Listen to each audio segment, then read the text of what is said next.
It is June 24, 1821, and we are in Venezuela. More precisely, about 30 kilometers south of Valencia, the country's third largest city and the administrative center of the Carabobo province. This is where one of the greatest battles in local history will take place. On one side stands the Spanish army, desperately trying to maintain at least remnants of their once vast colonial empire in Latin America for their king. On the other side are the forces led by Simón Bolívar, a man nicknamed El Libertador, who has spent over a decade fighting for the independence of Venezuela and its neighboring states.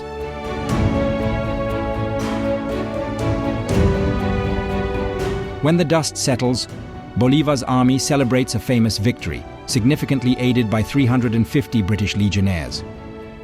This marks a decisive step toward the full liberation of Venezuela, allowing it to join a state Bolívar had first dreamed of and then fought to create, Gran Colombia. This Great Colombia unites the liberated countries of northern South America, essentially present-day Ecuador, Colombia, Panama, and now Bolívar's homeland, Venezuela. Simón Bolívar himself, the first president of Gran Colombia, might now seem poised for satisfaction. It appears he has just fulfilled his life's mission. The problem, however, lies in the fact that this is 19th century South America, where allies can quickly become enemies, and where a period without bloody conflict is almost unimaginable.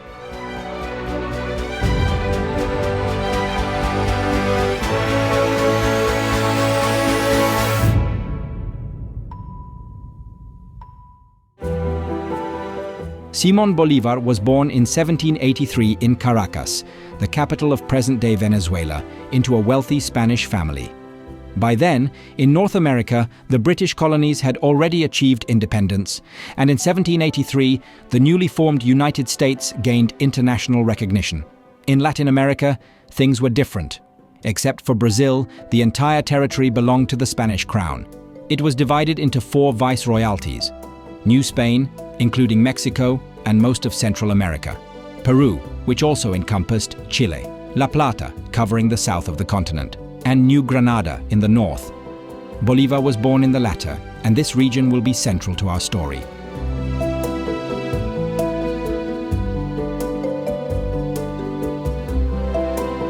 The situation in the Spanish colonies was dire. Spain exploited them heavily. All exports were required to go exclusively to Spain. Trade, even between the colonies themselves, was forbidden. Colonists were burdened with heavy taxes, and civil liberties were non-existent. There was no school system or mandatory education. Exceptions aside, printing and the import of books were banned. Without special royal permission, travel was punishable by death.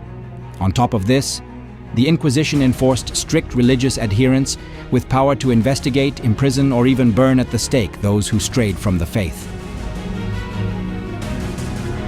Bolívar's family belonged to the local elite, who had held high positions in the region. However, Simón's childhood was far from idyllic. His father died when he was 3 and his mother when he was 9. As a result, the greatest influence on him came from his black nanny, Hipólita, and later his teacher, the philosopher Simón Rodríguez. It was likely from Rodríguez that Bolívar first heard ideas about liberating the Latin American colonies.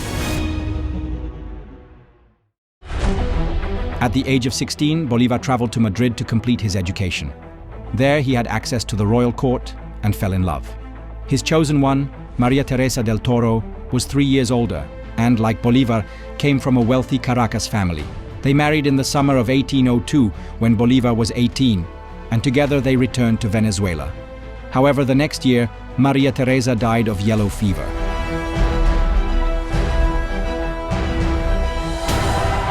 Devastated, Bolívar returned to Europe, living in Madrid and Paris and traveling to Rome. During this time, he met many influential people and gradually became convinced that the only path for Latin America was to overthrow Spanish rule.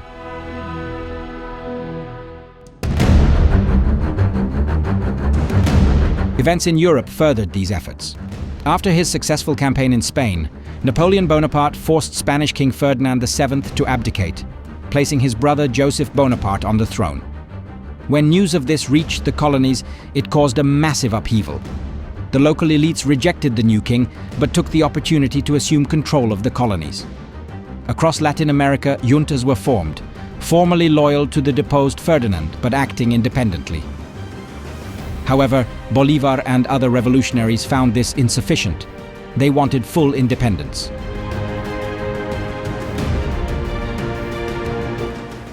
Bolívar aligned with Francisco Miranda, a man over 3 decades his senior who had fought in the American War of Independence and later in the French Revolution. Miranda was a precursor of Latin American liberation ideas and the leader of the first unsuccessful attempts at independence. With Bolívar's support, Miranda finally witnessed the birth of an independent Venezuela.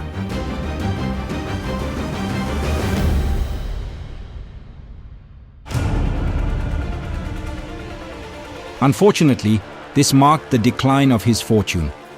Civil war erupted between Republicans and Spanish royalists, compounded by a devastating earthquake in March 1812 that practically destroyed Caracas. Royalists saw it as a divine sign, and the Republicans suffered defeat after defeat. In desperation, Miranda declared himself dictator and signed a truce with the enemy. Bolívar saw this as treason, had him arrested, and made a controversial decision. In exchange for safe passage and immunity, Bolívar handed Miranda over to the royalists, their common enemies. Miranda never regained freedom and died in a Spanish prison near Cadiz 4 years later.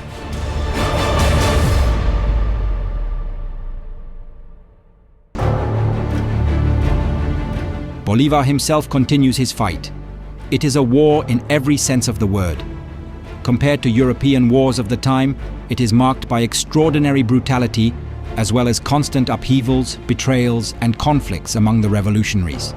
2 Venezuelan republics rise and fall in quick succession, followed by a third in 1817.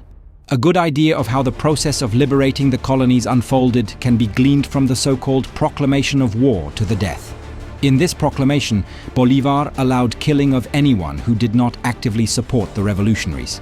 By doing so, he sought to counterbalance the violence inflicted by the opposing side.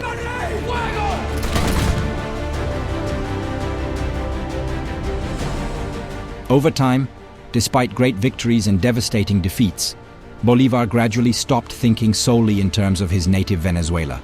He began striving for an even greater goal: the creation of a vast unified state he called Gran Colombia, which would encompass the entire territory of the former Spanish Viceroyalty of New Granada.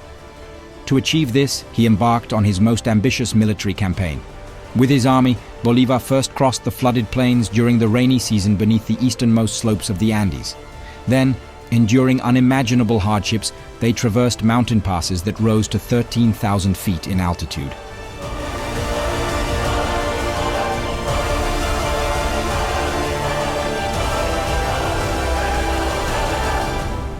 This almost insane campaign completely caught his enemies off guard. On the territory of present-day Colombia, he fought and won decisive battles, first in the swamps of Vargas and then at Boyacá, which opened the road to the capital city of Bogotá. In December of that same year, Bolívar established the Republic of Gran Colombia and became its president. 2 years later, after his victory at the Battle of Carabobo, he integrated his native Venezuela into the new, grand and above all, independent republic. In the following years, Simón Bolívar played a pivotal role in the liberation of Peru and the creation of a new state, Bolivia.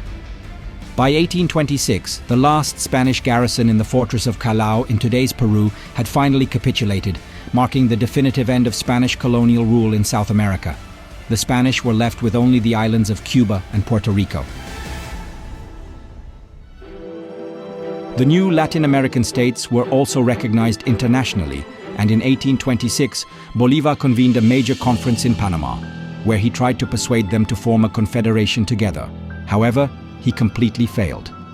As had happened before, personal ambitions and mutual disagreements prevailed.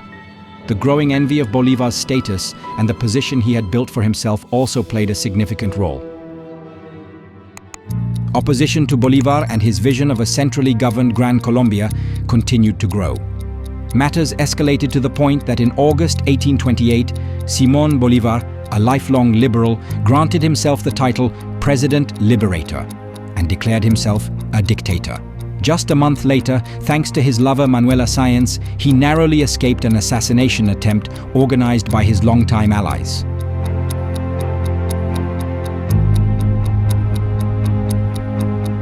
And then, a year later, when Venezuela seceded from Gran Colombia, he resigned from his office and withdrew into seclusion. Only 47 years old, but weary, suffering from tuberculosis, disillusioned and entirely without property, having lost it all during the efforts to unify his country.